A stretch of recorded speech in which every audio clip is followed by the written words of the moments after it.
Let's talk about two of the fragrances that Merve sent me for review. We got Crimson and Supreme.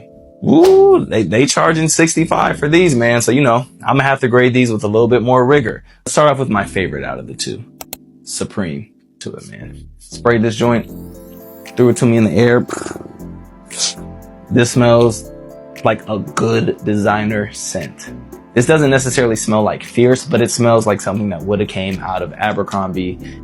Yeah, it's warm, slightly green, and slightly designer blue. Almost shower jelly without going all the way there. This has a relatively naturalistic dry down, which I found really nice. The issue was there was just no staying power. I'm always sad when I smell a fragrance that I think is really, really, really good, and then it just doesn't stick. I'm always gonna be honest with y'all. You never have to worry about that. Within an hour, this had gone from moderate to soft.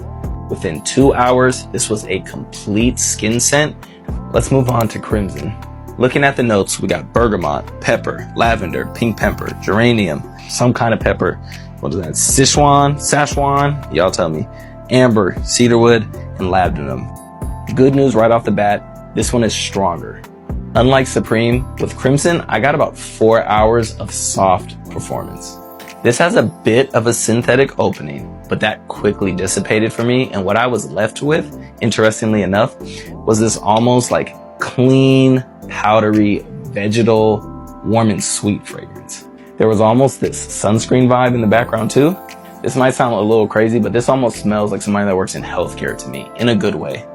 Like, they're not loud and obnoxious and projecting. I think the powder from that lavender stands out the most to me in this fragrance, but then there is that earthy, vegetal, root-like sweetness. So it's not a candy sweet, but imagine like a sweetness you could pull from natural ingredients. Overall, my thoughts on Merve. I put these in the category of your H&M, Abercrombie & Fitch, and Zara fragrances, which smell really good. 65 is a bit steep to me, but I'm sure that they will have sales and discounters. The bottles are thick, heavy glass. The atomizers are both really good. Merve, thank you for trusting me with your art. Honestly, I really enjoyed these two, specifically the Supreme.